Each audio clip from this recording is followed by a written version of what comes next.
All right. Well, good morning. First, thank you, Justin, our resident Philanthropy Club DJ, for getting us going this morning. And thank you all for joining us, bringing your sunshine on this gloomy morning, fall morning we're having here in the Chicagoland area. I am Jessica Harris, one of the volunteer moderators with the Philanthropy Club of Illinois. And we invite everyone to introduce yourselves in the chat. Feel free to share about your organizations if you have any career opportunities or events coming up. We always love to hear and to share amongst this group. Just a bit of quick history.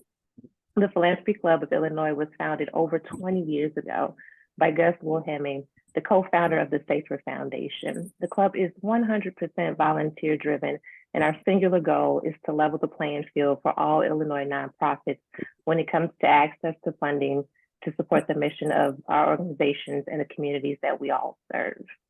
And we're so fortunate to have the Philanthropy Club as our sponsor, have the Forefront as one of our sponsors of the Philanthropy Club. And we have Key Montgomery here today, who's working in the background to make it all possible. And we can't thank her enough for all of her efforts to help make this a smooth experience for everyone involved.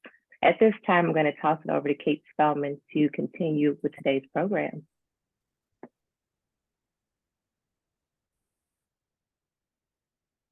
Thank goodness I got the automated message that I was muted. Thank you so much, Jessica, and welcome everybody to this October session of the Philanthropy Club. It's my pleasure to welcome two exceptional panelists today. We're sort of continuing our conversation from last month about planned giving. Last month's presentation covered a lot of the technical aspects, introduced a lot of the vocabulary, talked over a lot of the basics. We do have Bill Leinard, who was last month's presenter, here until about 9:30. He's just flashing a peace sign. He is a tremendous resource to anyone who wants more information on the side. But today we're going to hear from two really fantastic women who are going to share a little bit more about the human side of planned giving, how we make, sustain, and steward those relationships that really make planned giving run. First, it's my pleasure to introduce Laura J. LaTourette, who is the founder of Family Wealth Management Group. She's coming to us today from Georgia, one of the parts of Georgia that was luckily unscathed by Hurricane Helene, and we're so grateful for that. As a self-made entrepreneur, Laura has built her career in financial services on her own terms. She has learned to repeatedly channel her strength and independence to achieve her goals in life. It's this same spirit of independence that Laura seeks to bring out in her clients, encouraging them to develop a clear understanding of their gifts, conquer their fears, dream big, and live fully so they can leave a legacy of love. Laura's practice is focused on financial life planning, wealth management, and legacy planning. She's grateful to serve women, allies, and LGBTQ clients nationwide. Laura is deeply committed to elevating inclusion, belonging, diversity, equity, inclusion, and accessibility priorities in the financial services industry. She currently serves as a CFP board ambassador, a SAGE ambassador, and a Pride Planners Knowledge Circles host, where she guides colleagues on their journeys from ally to advocate. Laura lives on a farm with her wife, Susan, at the foothills of the Appalachians and cares for an array of animals, including llamas. She's a grandmother to 4 incredible humans and strives to live life fully every day. And this is neither here nor there, but Laura is also a great follow on LinkedIn. I'll put her LinkedIn information in the chat, but she's always posting really helpful, really interesting information about finances, investing, all things wealth management. Also joining us today, live from Rochester, New York, but probably a familiar face to some of you from the prior PhiClub sessions and the Chicago philanthropy scene, is Beth Lye. Beth loves to help people experience the joy of giving. She's worked in various development roles for over 20 years, mostly in human service organizations. Beth currently serves as Director of Gift Planning at University of Illinois Foundation, where she works with colleagues across departments to raise planned and outright gifts, while also working with donors to help them create a lasting legacy. Previously, she worked at Mercy Home for Boys and Girls, where she co-facilitated the organization's first Legacy Challenge and DAF Challenge. Both campaigns were wildly successful and a whole lot of fun. Beth is also a former Chicago Council on Planned Giving scholar. I'm sure we'll talk more about CCPG during the panel, during which time she proudly started CARA Chicago's Planned Giving Program and Legacy Society and raised the seed gift that started the organization's endowment. Originally from Western Colorado, Beth now lives in Logan Square with her husband and daughter. When not working, and sometimes even on business trips, she enjoys walking the nature trails, especially the Bloomingdale Trail, and riding bikes on any trail available. Once again, I want to express my profound thanks to both of you for joining us today and sharing some of your expertise and also your inspiration.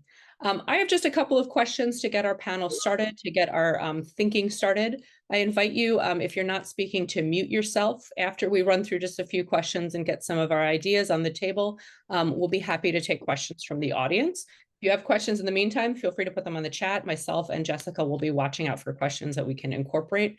And then I'm hoping we'll have enough time we can kind of take ourselves off of mute and have a little bit more conversation.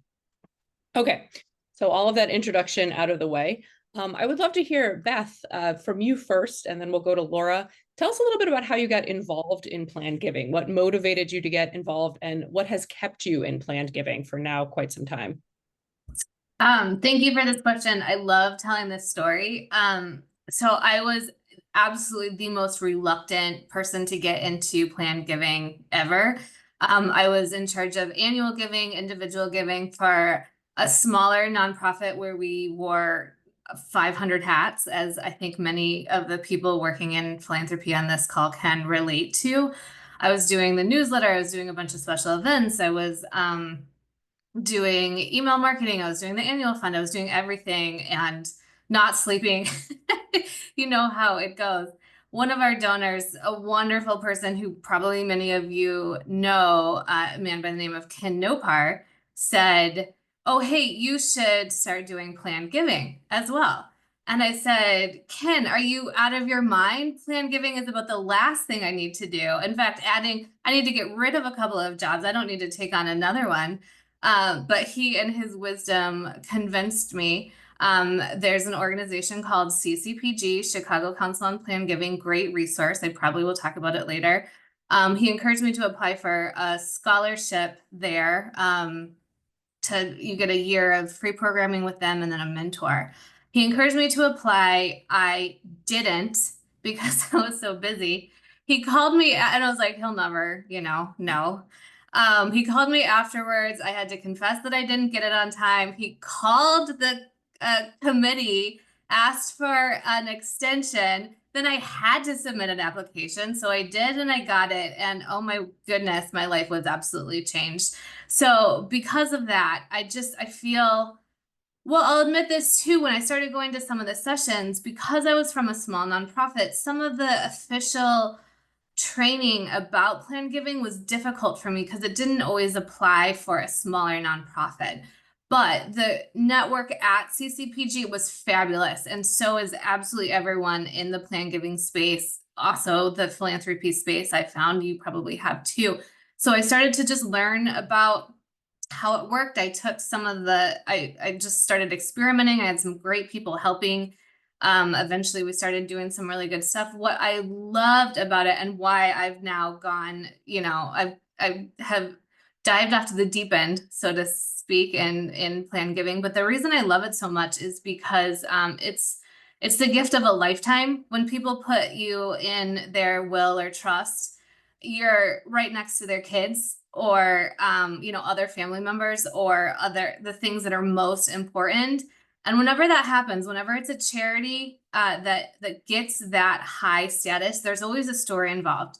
It's not a transactional gift. It's not like, oh, it's the end of the year, here's $20 or $100. Like, these are life altering gifts for the giver and I think for the receiver. So being in the position where I have the honor of hearing people's life story, we'll get back to that because in my personal opinion, you have not closed a planned gift until you've heard the donor's life story. But when you are fortunate enough to be in that position where you have the privilege of hearing that, there's just nothing better. And for me at the time, I was so stressed doing all of the things to raise money to, meet our annual fund budget.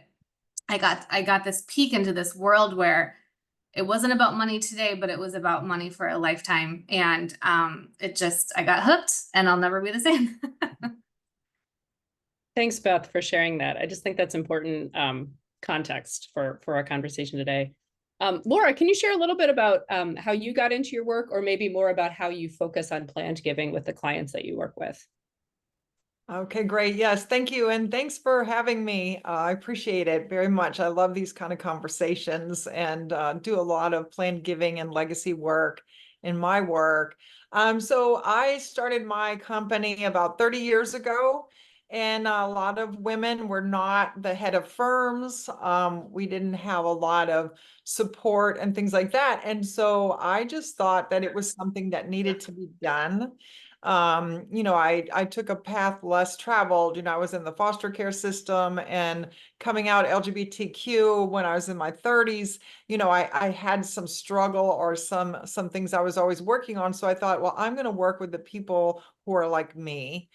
And so I work with a lot of women, a lot of university professors and LGBT, and I find that sometimes they think you have to be a millionaire to give a legacy gift. And so when we start doing financial planning, I'm like, no, you don't need that. What we need to do is understand your relationship to money.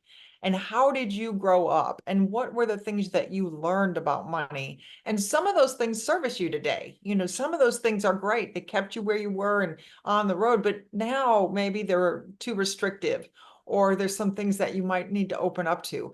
So we talk a lot about who are you and what do you value? Because I think a lot of people, as they get older, forget to dream. I think they forget that what they're spending their money on, it's actually things they value, but sometimes they don't want to see it that way. So I just take that approach that I think no matter who you are, there's ways that you can help and you can give some money. And a lot of times it is, at the end of life. Many folks in the LGBTQ community, especially in the generation above me in their 80s, were estranged from their families or don't have children. And so they're always wanting to look for a way to help support the LGBTQ community. So I'm like, sometimes it is at your passing that you can do the most giving if that's how you feel, and it makes them feel so good about it. I think that's the thing. It's not about me asking for money because I'm not a fundraiser. I'm a financial planner. So it's about me helping them get in tune with who are you? What do you want to leave for a legacy? What does it mean to you to give?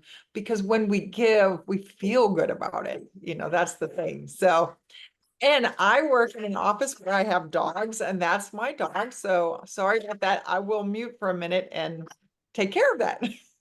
It's not noticeable, don't worry. All right, I want to go back to Beth. Beth, Laura just said something that I think we, especially in small organizations, want to keep kind of front of mind, right? Which is you don't have to be a millionaire, a billionaire to give a planned gift, to leave a legacy. Can you talk a little bit more about how you start the relationship that leads to a planned gift? Either how do you identify people? How do you spread the word about your planned giving? How do you get this process started? Yes, thank you for bringing this up. I can talk about this for hours, so I'll try really hard to curb my enthusiasm, so to speak. Okay, first of all, what Laura said about not needing to be a millionaire to make a major gift through plan giving is exactly true. And another reason I really, really love plan giving tools in philanthropy. So like major gifts, as many people know, all of the major gifts officers go after high net worth people, right? All the CEOs, all the big deal people with high income. What plan giving tools allow is for quote unquote regular, everyday, modest income people to become major gift donors. And seeing that is just so cool. I've seen that so many times. My favorite is through giving from IRAs. Hopefully people know on this call that when you get to 73, if you have a traditional IRA, you have to start taking money out of your IRA. And for a bunch of reasons we don't have time to get to, but Google it because it's really important for you. For many people, it's better to donate that money rather than take it into income. So think through that. Some person, often someone who's been giving modestly to your organization for years and years, like $20, $50 a year, a month, whatever, all of a sudden becomes a $5,000, a $10,000, $25,000 overnight. And this quote unquote regular person, air quotes, gets to be a major gift donor, and they're 75 and they live in a regular house next door, and it's just, it feels so good for them. And to be the fundraiser on the other side, getting to treat them like the same way that we treat our CEO major donors, so much fun. I just love it. So I love how plan giving tools make major gift work really accessible for almost everyone. Okay, so that being said, how do you find these people? How do you start these conversations? I was making some notes last night, and I kind of found kind of a way to differentiate this. Obviously, every conversation is different, but here are a couple categories that might be helpful to you, or at least that I kind of discovered along the way. So there are two ways to start these conversations about plan giving. One is when you bring it up, and the other, obviously, is when they bring it up. Totally different conversations. When you bring it up, usually, at least this is how I've had it. I started when I was at Cara, we started a legacy society, and then I used that as an excuse, I guess, for lack of a better word, to go and present to the board, to go and present to groups. You can present to volunteers. Oh, hey, by the way, we're doing this thing. It's great if you have a peer kind of champion to help you, either a fellow board member I had at Cara or a fellow volunteer who's done this as well. To say, yes, this is great, I've done it too. That is a way you can bring it up. Or obviously you can one-on-one conversations, which if you're at a smaller organization, and if you're having one-on-one conversations with donors, you can absolutely do this. This is a great question to ask people that you're talking to already in the context of when you're already talking about their giving. So perhaps if you're at a smaller organization and you meet once a year with board members, or perhaps you have a short list of some major donors you work with, you can very casually find a way to ask them, hey, just curious, have you ever considered including your charities in your estate plans? You'll get all sorts of different answers. Some people will be like, yes, of course, I already have. I did this years ago.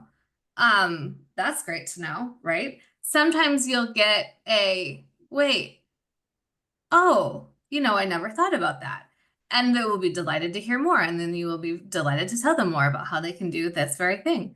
Some people will say, oh, no, I have kids. I'm obviously going to leave everything to them.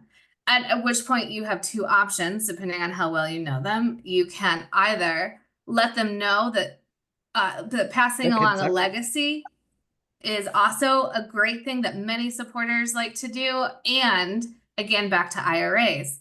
IRAs are a great place to include charity in estate plans because those are highly, if you leave a human heir to your IRA, then they will pay heavy taxes. But if you name a charity as the beneficiary of your IRA, charities don't pay taxes.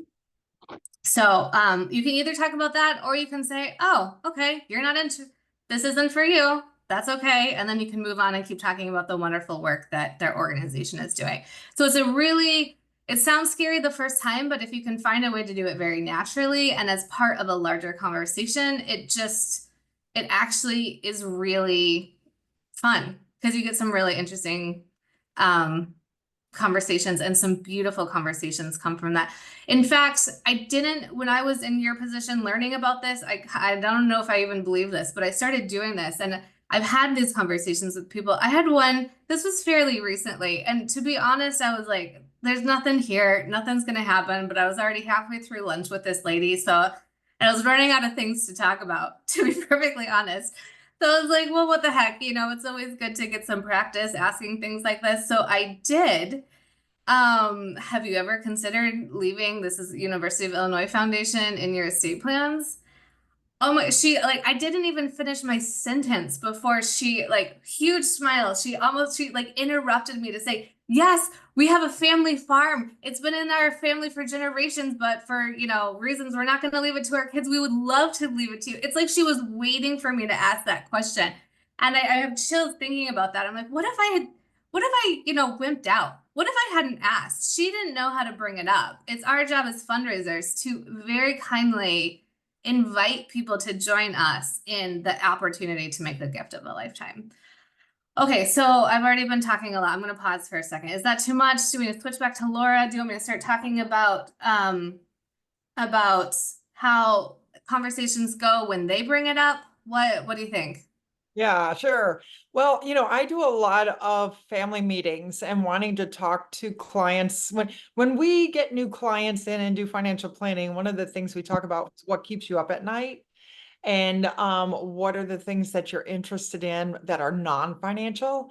Because I really want to talk about those things too, because I think anytime you start talking about money and it gets people a little nervous because it's taboo or it's too private or it's, they don't think they have enough or things like that. There's so many myths around money and there's so many emotional feelings. But when you talk about who are you as a person, when I talk about legacy, I'm like, what are the things you want to teach your kids or your grandkids? Because some of it is not like just giving them money or doling out money. Some of it is you want to teach them how you felt when you gave money to an organization, how you felt when you built your business. What did you do? What were the mistakes? So we talk a lot about legacy in the form of a humanness, a person. Who are you? What is the legacy? Is it traveling? Why is that so important? When we're talking about all those things and then try to have a family meeting, or if they're involved with a nonprofit organization, I'll talk to them about maybe educating the board members because sometimes they are giving and maybe they'd like to do more, but they don't know all of the different ways. There's ways that you can give stock or investments as well with the high appreciated capital gains on them. And so if you're able to do that, maybe that nonprofit doesn't have a brokerage account they need to open to be able to transact that business. So sometimes as I'm talking about just who are you as a person? How do you feel you want to be remembered? Sometimes that's where it starts coming in. So we're either doing education with the family so that they understand all sorts of things about money as well as gifting. And then even the nonprofit boards, what are the ways that we can give? The IRAs are one thing that people are starting to pay attention to now with the traditional IRAs. The nice thing about the required minimum distribution, the amount was raised, the age was raised during COVID. So people thought they had to take it 70 and a half, and now it's actually extended to 73 and 75, depending on your ages. So when we say, well, we could take out money as a required minimum distribution, it counts towards that, but it doesn't count toward your income. Because sometimes they're really paying attention to that income number too, and wanting to make sure that they don't add to that income. So there's a lot of ways to get into those conversations, I think, when you start with just, what's important to you.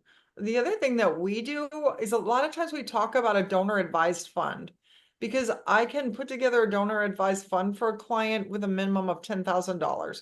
And it's not like it's going to be in a community foundation yet, or maybe at their alma mater, because they've got a few things that they're giving to, but maybe it's something that they then can help their family understand.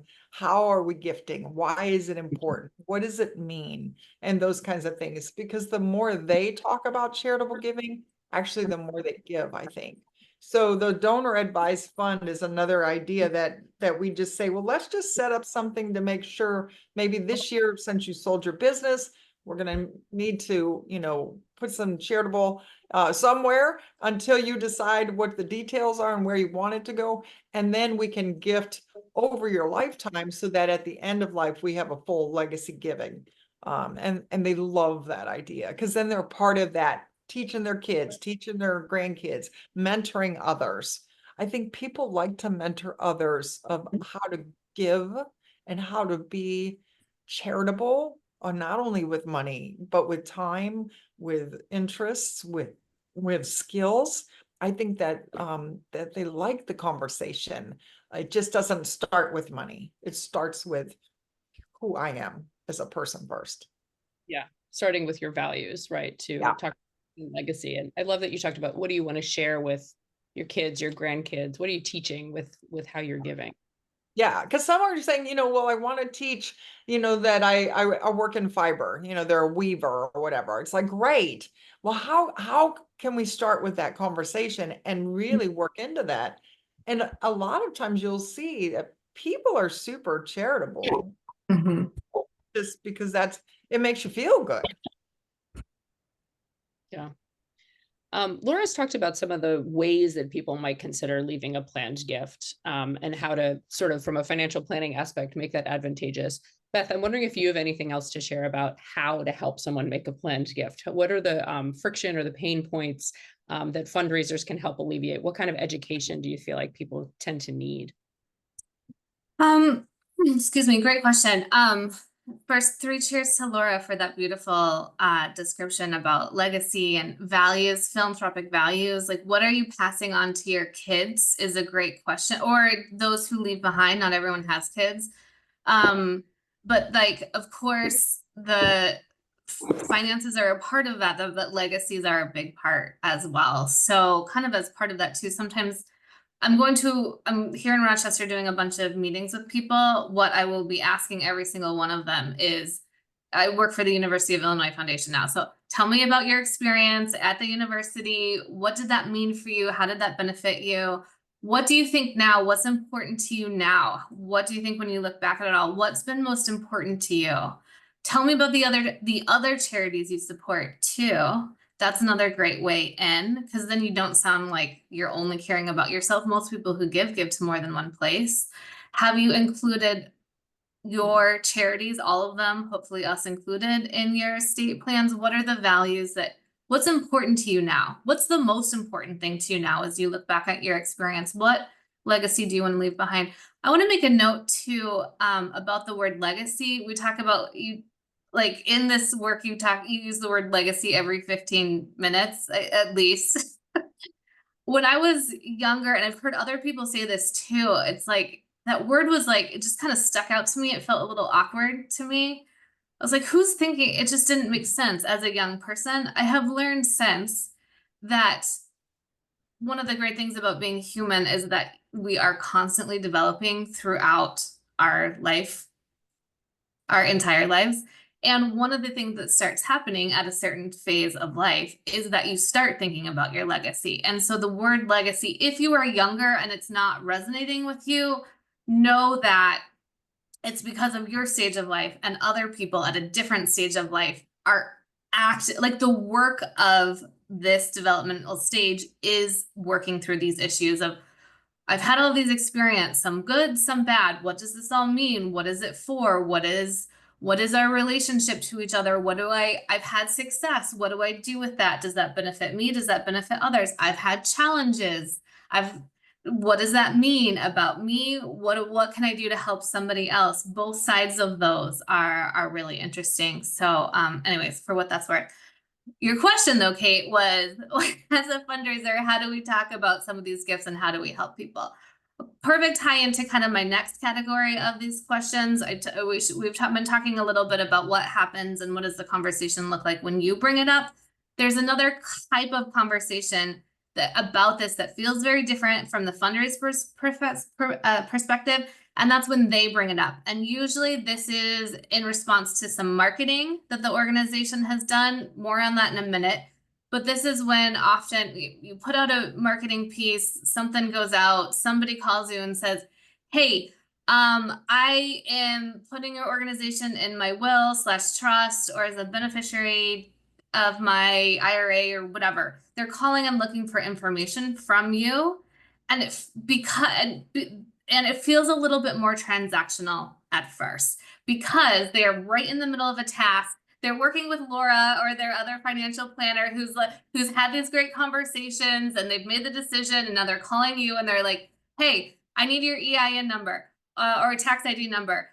Hey, what do you have preferred language for me to include your charity in my estate plans? And so they call you, they're in the middle of that conversation, but it's not with you, it's with Laura or someone else. So you're kind of jumping in, it's super transactional. Your job is to give them that information and then follow up slowly and sweetly until it gets done.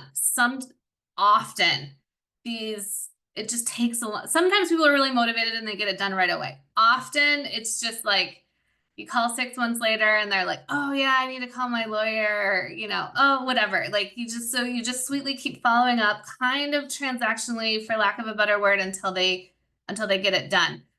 Kind of transactionally, meaning you are helping them accomplish a specific task, but through this, your job is to also let them know what a big deal this is to your organization and how grateful you are to them, and then look for the opportunity to celebrate that gift. One of the things that I started doing with this is I'll tell people, partly to kind of expedite the process a little bit and to stay in conversation of, someone calls like, oh, hey, I'm not working with my financial plan. I'm working with Laura. I'd like to put you as the beneficiary of my IRA. What's the tax ID number? I'll give that to, first, I'll say, thank you so much. This means the world. You are including us in your plans. That means you're like family to us. Here's the information you need. Tell me a little bit more. What's your timeline? When do you think you'll do this? They'll say a little bit more. Maybe I'll ask them like why this came about. They'll give me a short, basic answer. They're in task mode, so they're not going to give me their whole life story. They're just like, oh, you do good work. I thought I'd do this. I need to go. I'm in task mode, right? I say, awesome. This is great. Let's stay in touch. Why don't I call you again in 6 months? When you are done, I would love to celebrate this beautiful gift by taking you out to lunch. Oh, okay. So that's kind of fun. So then, eventually it happens. They're done. I say, hooray, let's celebrate. I'd love to take you out to lunch. Then I do, partly because this is my, I don't do a lot with legacy societies anymore, but this is my little way to celebrate people and their gift. And at that lunch meeting, you get to ask for someone's life story, and they will tell you, because this gift that they just made is in some way connected to their life story. 100%, 150% of the time. That's not a real number. That's not a real percentage, but it absolutely is. And the stories you hear during that lunch will blow your mind. Like, you will not, at least this is my experience, people's background is so different often than the person you see in front of you now. Like, human beings are just incredible. And the things that they have gone through and the decisions they make are amazing. And I found, as I started doing that, those are my favorite conversations. It fills my cup as a fundraiser, because those are the ones that are most meaningful. So anyway, so know that this took me a long time to figure out that when someone's in the middle of making that gift, they will call you. It will feel transactional. Do not keep it transactional. I mean, let it be transactional for a second, but come back when it's done, come back and make it meaningful again. Yeah, we do the same thing in financial planning, because when you're looking and talking to a person about their lifetime, there are pivotal points, and we all have had them. And so one of the things I want to touch back on is family. You're right.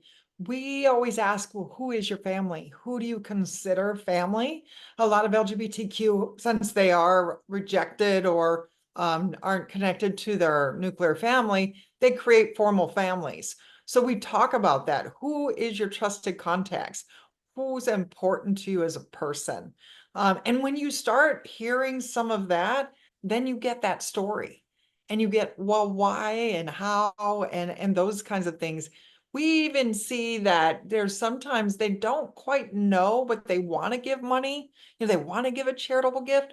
So what I say to them then is, well, a lot of my clients give to their alma mater. Where did you go to school? Was it important? Did you like it? Some people will say, well, maybe not my bachelor's, but my master's. That's where I want, because that's the school. Or they'll say even, sometimes they went to a private high school or whatever. It's real interesting, though. You're right, because you've got to get that story out. The stories are what make up their lives. And it's those pivotal moments. I'm in my 60s, 64. So right now, legacy with my peers and a lot of clients that I've grown up with, we're right here at it. Well, we've been able to create a business. Well, how did I do it? When I look back and say, well, how did I do it? It was these things. And these are the ways that I want to make my mark, right? These are the ways I want to be remembered. So I really think that the storytelling is so important. I think staying just heart to heart, stay out of your head, stay heart to heart. using words that are not jargon, or, I don't use legacy with clients a lot because you don't want to have something be like an intimidating word. You just want to talk heart to heart with people about what's important. Tell me what's important about this, because when it's an important thing, that's when it's really something that they will want to share with you. So I think that's the other thing, is making sure that you don't have to have all this language. You don't even have to know all the details of how to get that gift. I'm sure you do. But if they say, you know what, I have this, is there a way I can donate this? You just tell them, yeah, we'll find a way. Because I think also I work in teams a lot. If we have someone who's wanting to give to the university, I want the university and I and my client to talk.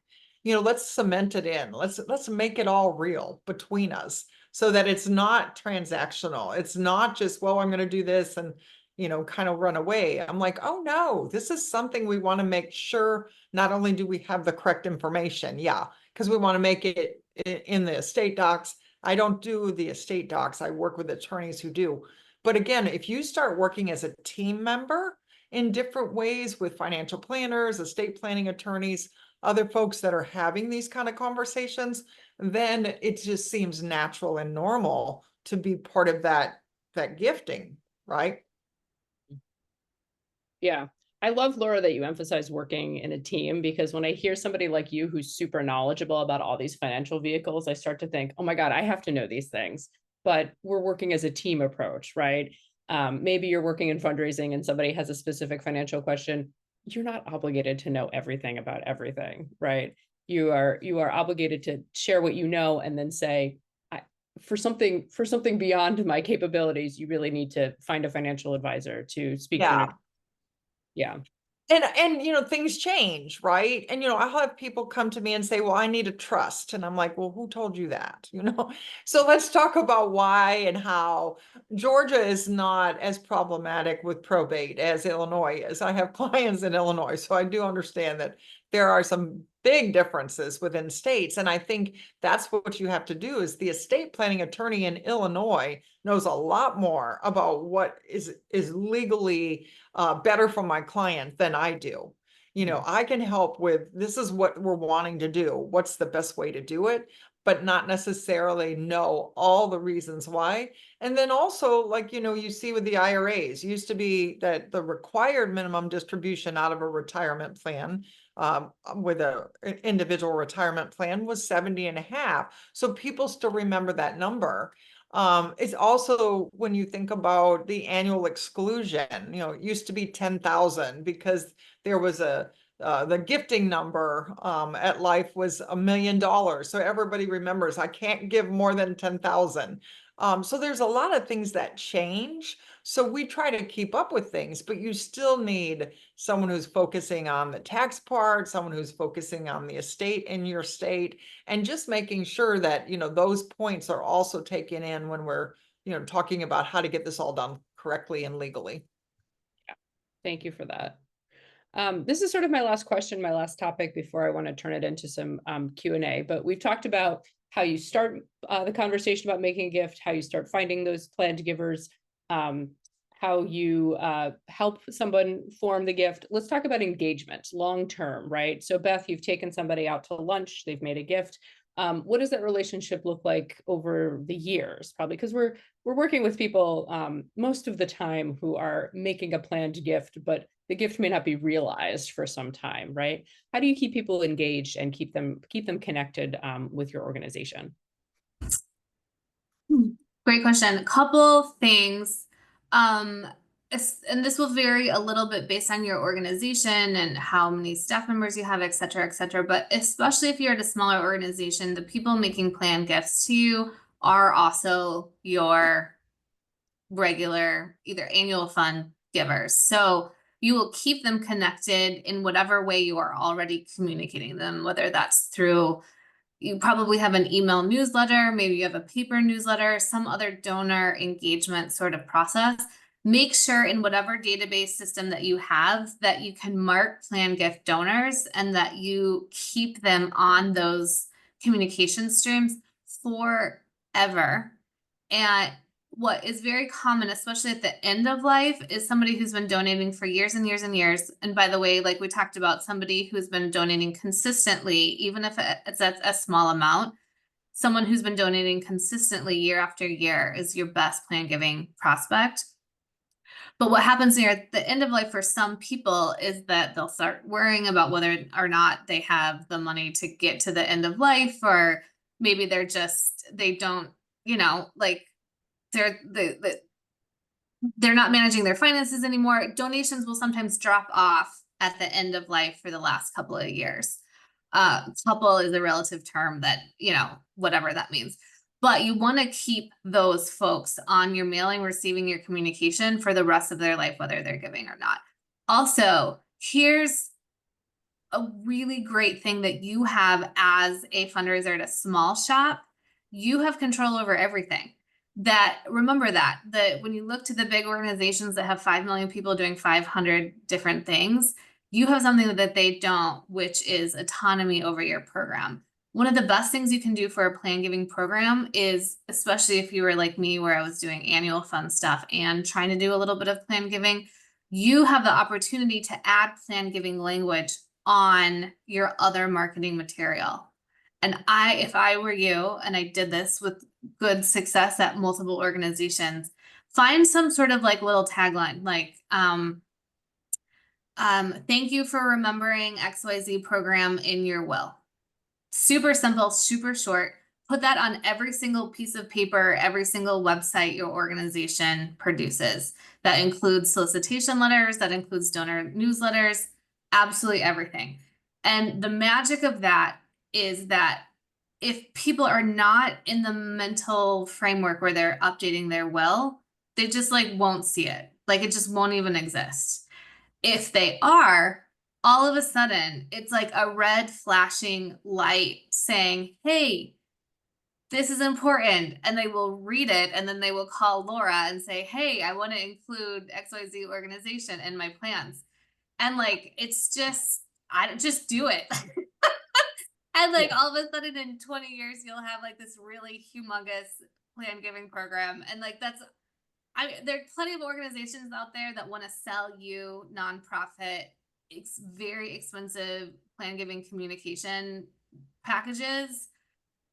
If you just do that one thing, it will pay off larger than I can even tell you. And it's basically free because you're putting that material out in the world anyways. Yeah. And, I just want to piggyback on that because I can't stress enough understanding who is important to them, who is their family, and who is trusted contacts. Because when you deal with clients as diminished capacity comes in, we have this. So we want to get to know other folks in their universe. You don't just want to know that one person. You kind of want to get to know that whole person, right? And that's why I'm really sold on donor advised funds, because we're talking while they have full capacity. I want to make sure I talk to them about what happens with diminished capacity. You might even want to have some workshops on diminished capacity. There's some good things out there now about how the stages move, through life. What do I want done if I see it's a little bit? What do I want done if it's moderate? One of the things, if you do get this donor advice fund set up, then you've already got that vehicle in place, because things do change as people get older and are not able to do their own financial decisions. And so you want to make sure that you've got some, repetition with this family or trusted contacts, and you want to make sure that this person that is wanting to leave that legacy that they talked about, if they can leave it at passing, it's one thing. Sometimes they can leave it prior to passing. And you can just keep working with a financial planner and understanding, well, what is the estate worth? And some people, if they've been savers all their lives and they've just worked and accumulated, they're afraid to spend it. I am constantly trying to get people, go, do what you need to do. So then, that's where the charitable giving comes in. I'm like, okay, if you're not going to spend this, then let's give it now, or let's give a big portion of it now. And they're like, do you think I can? I'm like, yeah. So, just keep working with the person in relationships, relationships are key. You know, make sure you understand who their people are and how they are going to be supported as they pass. Yeah. Thank you, Laura.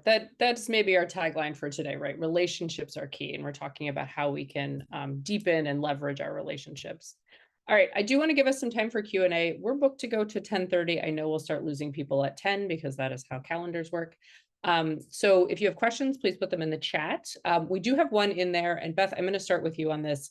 We have Susan saying, can you comment on the recognition of planned giving donors? What about legacy societies? Oh, okay. Yeah, I started talking about this, but then I got all excited. Okay, when I started on this, I was like, oh, I need to create a legacy society because that's what you do. And I did. And it was helpful for a couple of reasons, partly because it gave me a little bit of structure and it gave me something to do when I didn't know what to do, frankly. And it was helpful as I started getting more comfortable starting conversations because I didn't have the skills I needed at the time to start talking about legacy and start like what we've been talking about here. Starting to talk about a legacy society felt like a tangible thing that I could talk about. So it was really good. That being said, what I know now, you don't actually need one. If you are like me and you are starting out and it just feels really important to build one, knock your socks off. It's absolutely, there's nothing wrong with it at all. The one piece of caution I will give you is like the stinking benefits of the society, which, oh my gosh, I've been in so many conversations about like, oh, what are the benefits? But again, young people talking about we must have to entice somebody to do this by offering all these great benefits. As you know now from this conversation, nobody's going to join your legacy society because of your benefits. It's just not going to happen. If they do, you probably don't want them because they're going to change their plans to go to some other place with some other benefits. So hopefully that is, I say that hoping it's encouraging to you. If someone had told me when I was all excited about doing the legacy plan, I would have been frustrated. So if you want to do the legacy society and have conversation about benefits, knock your socks off. But also, don't feel like you have to. You absolutely do not have to have a legacy society unless you want one. That being said, you absolutely do have to have a couple of key marketing pieces. And I can send these out afterwards. If you email me, or maybe I can send them to Kate afterwards to send them to everyone. I have a one-page sheet I put together for Mercy Home that I have permission to share that has the EIN number, some like, here's why you should leave a legacy to Mercy Home. To Laura's point, it's all about family. A lot of people supported Mercy Home, which helps kids because they don't have kids of their own. And so the language around family was absolutely beautiful and really meaningful to people. Point being, you should have something that when someone is asking questions, it has suggested language for your estate and your EIN number so they can add you as the beneficiary to the retirement accounts, et cetera, et cetera. Okay, and then after it gets booked, here's something that was helpful to me as a fundraiser. I would mark people. Everyone has different databases. Find out how to do this in your database. There are 2 ways I would mark, maybe even 3. I would mark when someone was interested in making a planned gift, like just interested, like, hey, I'm kind of talking to my person. Can I give, like, just interested. They haven't done it. They're interested in it. You're giving them information and hopefully you're following up. At some point, someone will give you a verbal commitment. Yes, I have done this. Have they done it? Maybe, maybe not. But they said that they did. So you can take them on their word for that. But that's still different than someone filling out a form and saying, yes, I have done this, or giving you a copy of their estate plans, which that there's debates on whether you should ask for that or not. Depends on your organization. We won't get into that now, but that's a written commitment. And that's like a higher level. You want to know the difference between that, because I've seen a lot of organizations that when they have somebody who's asking about an estate gift inquiry, they're like, oh, great, we've just booked an estate gift. And then 10 years later, you know, they're like, thank you for making this estate gift. And the donor's like, what? I never did this. This never happened. So anyways, you want to be careful about that and you want to mark that. Then after that, like what you actually want to do, like Laura said, like the stuff that the benefits of a legacy society aren't really that important for most donors. The relationship is. So if you can treat them like a major donor that they are, frankly, maybe you take them, if you're a smaller organization, rather, you don't have to have a big luncheon, but maybe you can take them out to lunch one-on-one once every 3 years or once every 5 years, just to say, hey, thank you again for doing this. I want to treat you to lunch. How are things going for you? Are your plans still in place? Has anything changed? Are we still a beneficiary? Thank you so much. This still means the world to us. That can be a great way to do that. That doesn't like, cause too much of a burden for you, but still is achievable and doable. You definitely don't want to create a legacy society that offers the world and then you can't do it, because you might not be in this job forever. And the person that takes your job after you might not be terribly interested in fulfilling all these promises that you made to these people who are opening legacy, or putting you as their legacy. Does that answer the question? Again, I get really excited and then I start talking about a bunch of stuff and then I can't remember the question that was originally asked, but did that do it? If not, ask the question again and I'll try to be like really succinct. That was very helpful. Susan, who asked the question, if you want to take yourself off of mute and let us know if you have any follow-up.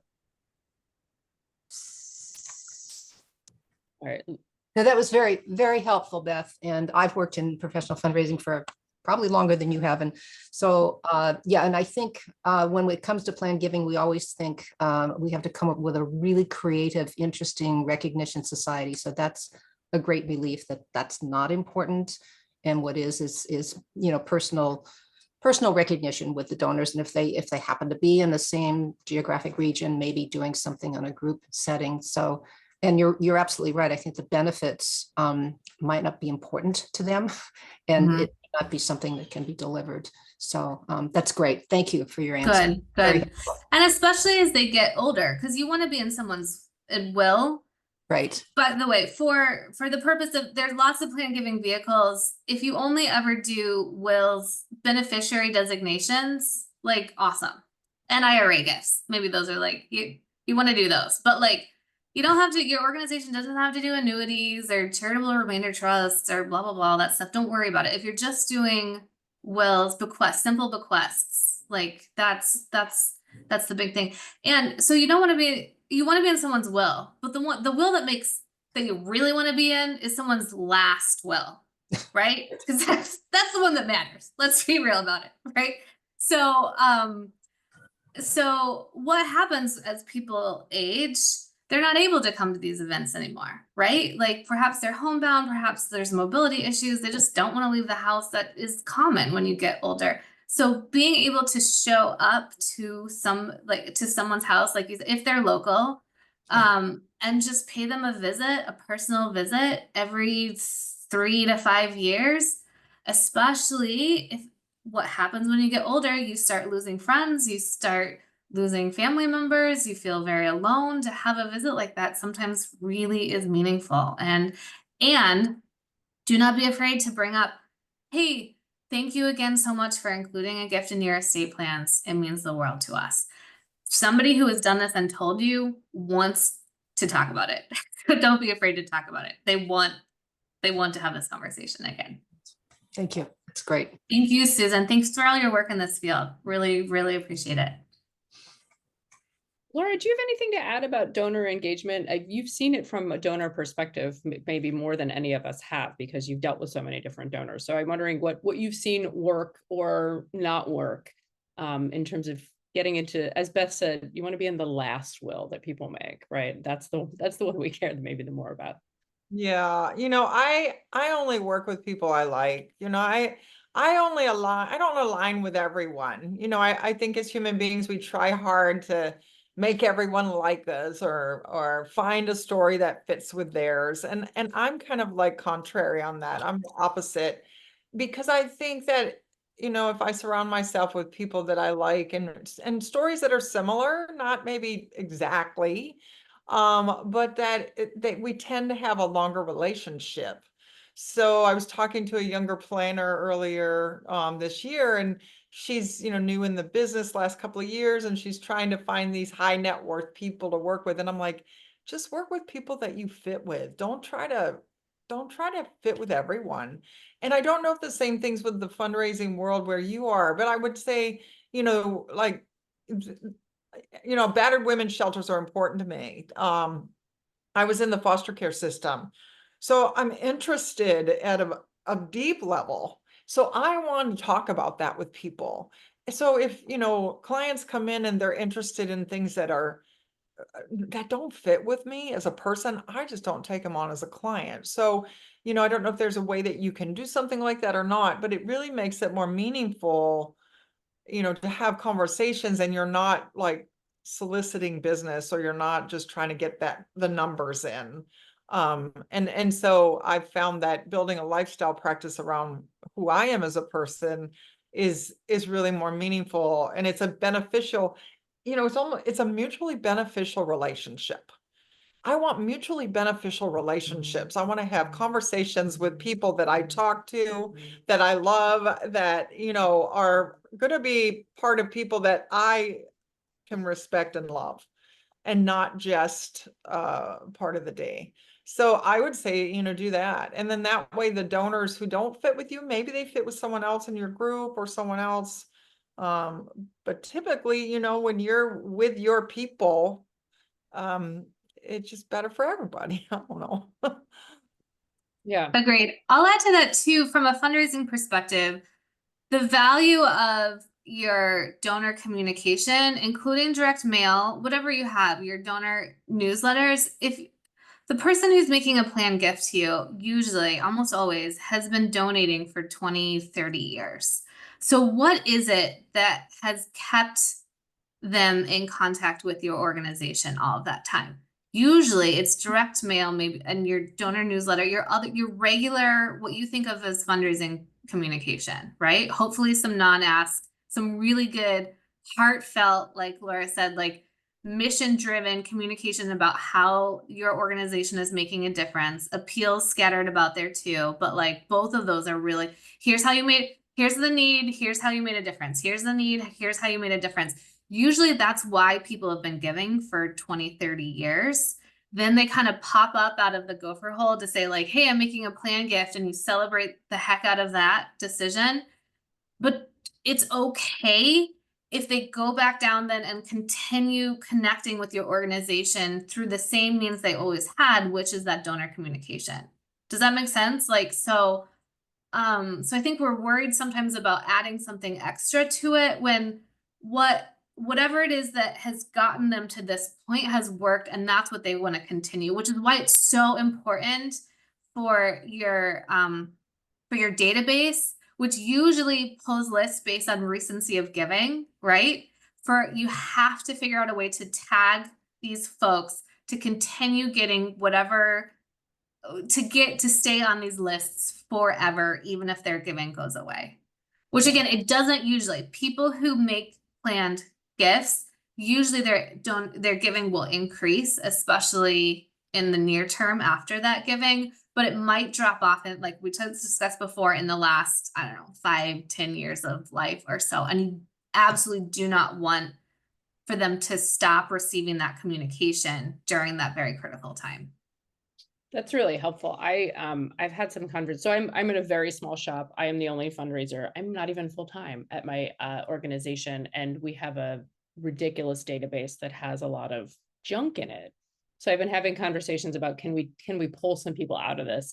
And someone with much more seniority to me in the field said, I would never delete anybody who's made a gift above like, $10 or whatever.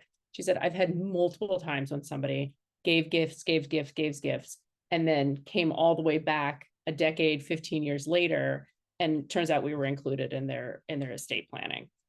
We hadn't heard from them, we hadn't gotten a gift, but here they are.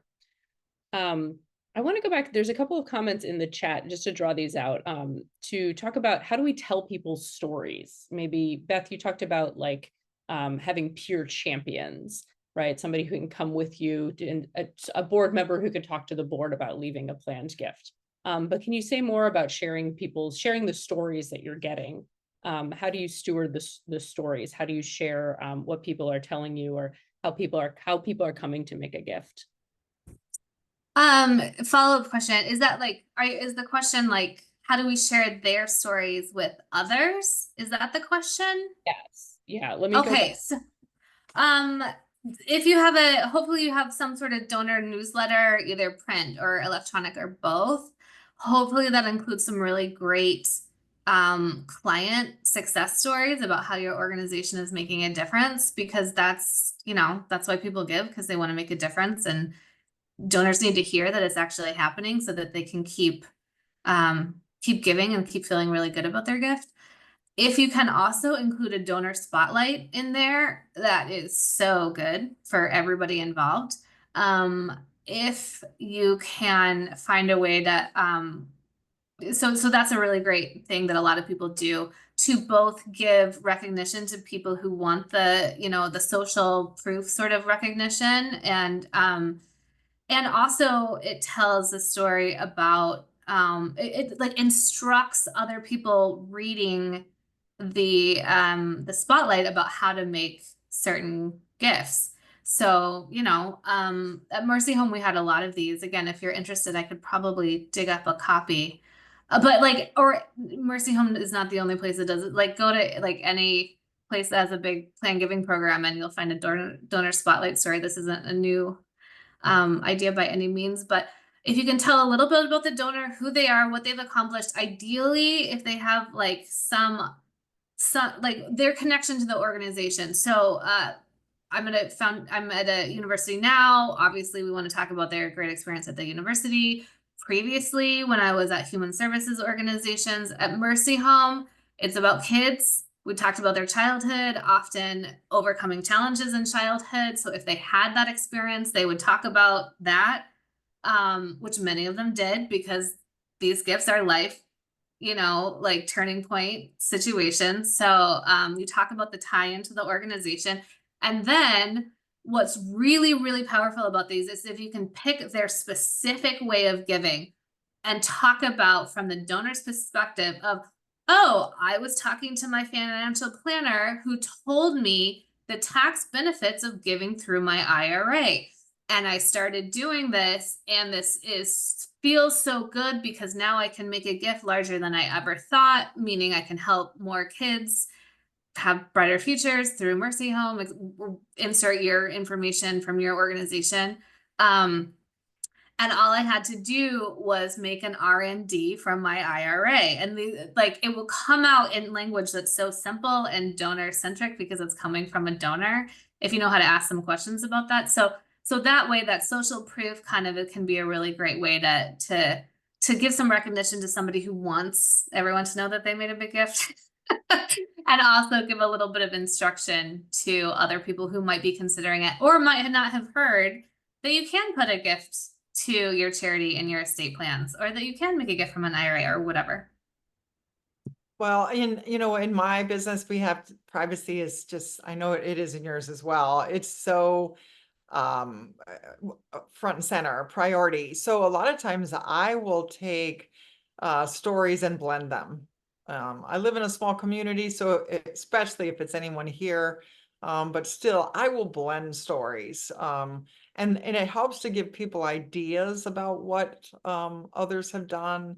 And it helps them, connect in a way that is not just this person I'm kind of highlighting, and have found that that's been very, very successful too, because some people don't even realize they can gift in different ways, or don't assume because they've been gifting stock all these years because they were given stock from their grandparents or whatever, and they don't want it, and so they gift it every year. Well, that client, when we started talking, I said, well, you're getting close to your required minimum distributions. You have to come out of the IRA with some of these funds.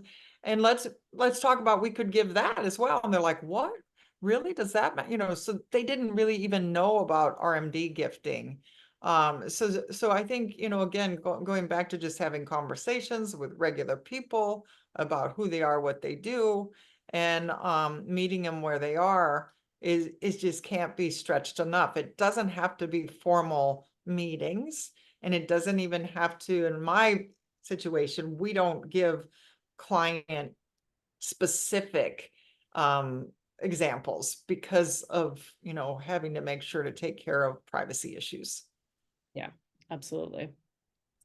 Great point. And I've asked a lot of donors like, oh, hey, your story is amazing. Can we feature you in our next donor newsletter? And you can tell immediately, like some people are like, oh, me? Oh, well, if you must. Yes. Ask her a picture, like just like make a big deal out of it. They absolutely want that. Do it. Ask to rerun it 3 years later. Yes.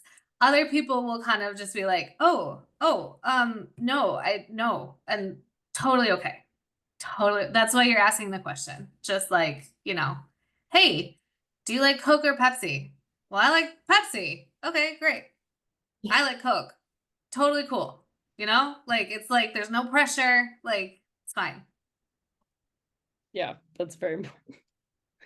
Your job is to ask. Your job isn't to get an answer. Your job is to ask a question. And whatever answer is given to the question you ask should, I think, be validated, because it's whatever answer to the question you are asking is a perfectly valid response because it's the answer. So, but it is my job to ask. That's great. I'm going to put that on a poster for myself. My job is to ask, not to answer. Any last questions for Beth or for Laura before we sort of wrap up? I know we're after 10 o'clock. I don't see anything else in the chat. All right. Sorry, Beth, you were going to say something? Oh, I want to do a shout out. I see Wendy from WTTW here. They have a fabulous plan giving program. So go on their website and learn everything you can from them. Probably social media too. Wendy's really good at social media. So probably everyone else on here too. Actually, yeah, one of the things that I was doing when I was like trying to figure this out is I just went to other organizations and just like scoped out their website and took all of the stuff that I liked, did it for myself. So a lot of really, really great professionals on this call, some of whom I know, some who I don't. So work your network here big time. Oh, I know last time I wanted to bring this up too. I know last time you got a few recommendations of plan giving marketing organizations that you can hire. I happen to know a couple of those organizations on the list. They're great. They're also super expensive. So if your organization does not have the budget but still wants to do something, there's an organization called Planned Giving. I think it's just plangiving.com. And I think they have a like a legacy package that's really affordable. So if you're looking for something like that, check them out as a more affordable option. And that's not like, I'm not hired to say that from them. Look for other ones too, but there you go. That's one that worked for me. And the way I found that is because somebody had suggested those other more expensive organizations to me when I was at Cara. We didn't have the budget for it. I think I was on Lincoln Park Zoo's website, scoping out other organizations' websites, and I saw at the bottom their website was powered by plangiving.com. Super affordable. So, hooray. Thank you. This is a good point for me to mention. This session is being recorded. So if you've registered for it, you're going to get an email probably next week with both the recordings, and then Key from Forefront does this amazing job of she will go through and audit the chat, pull out any resources or links that have been put in there and send those out as well. It's a tremendous, really, really wonderful job that she does. Any other, I want to ask both of you actually, you can share any final thoughts, but what is one thing that you would recommend people do? What's one next step that someone can take to either build a program, reinvigorate a program, or take their program to their planned giving program to the next level? What's maybe one thing or one major key piece of advice that you want to send people home with? Well, I think if I can go first, Yeah. last. I think, get to know who you are as a person. Why do you give? And who do you give to?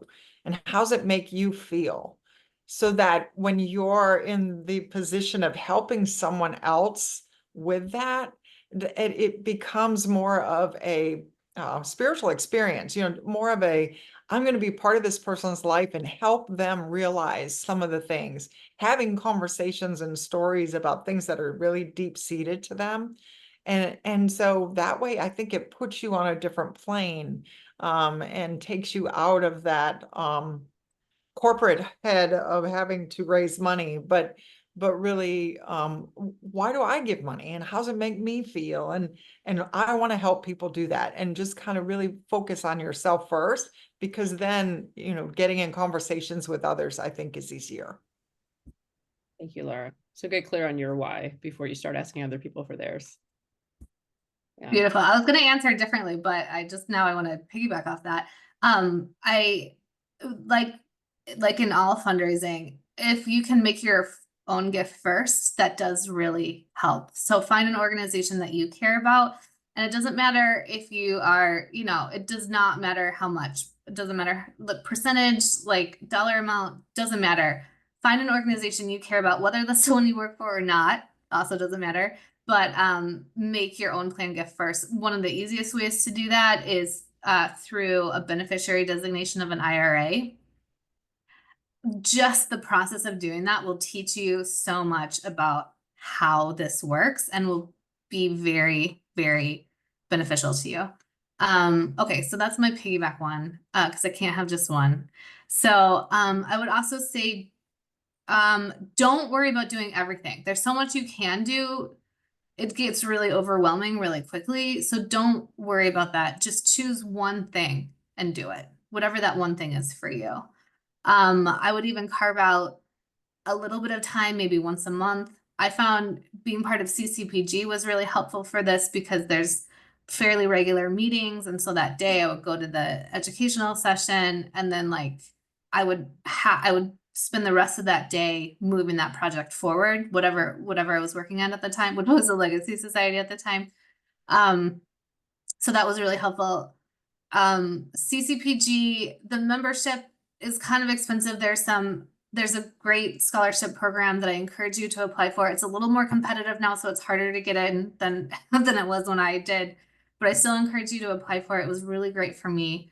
The sessions during the year are often, frankly,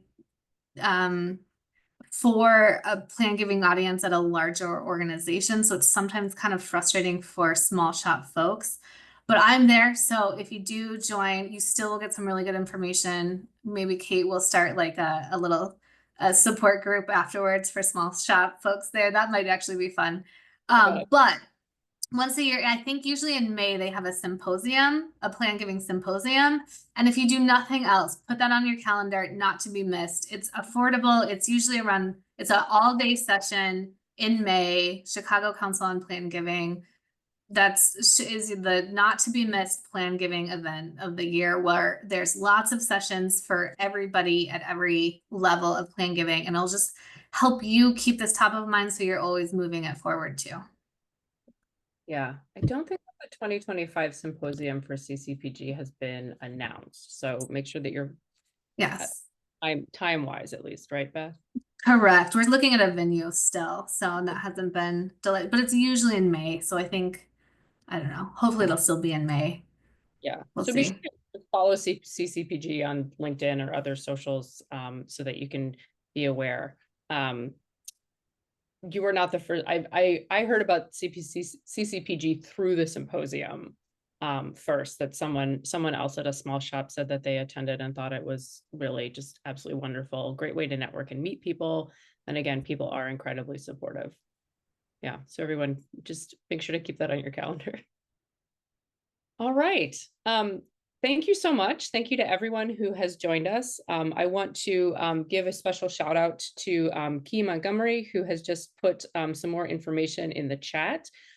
Make sure to send Key an email if you want to make sure to be included on our email blast, which will include the recording from this session. And we are deeply, deeply grateful to Forefront for hosting the PhiClub. This is the last PhiClub of the year. This is the close of our programming season. We sort of turn people loose because we know that we are all focused on annual appeal, right, at this point. And we want to give you your time back. But we will be back in February of 2025 with new programming once a month to help you connect with other fundraisers, provide a little bit of professional development and some perspectives that you may not otherwise hear. Thank you so much again to Beth, who's joining us in the middle of a business trip from a hotel room. I so appreciate your dedication to giving back to your community. Have a wonderful time in Rochester. We hope you have a great meeting. This is Laura. Laura, thank you for coming in from Georgia.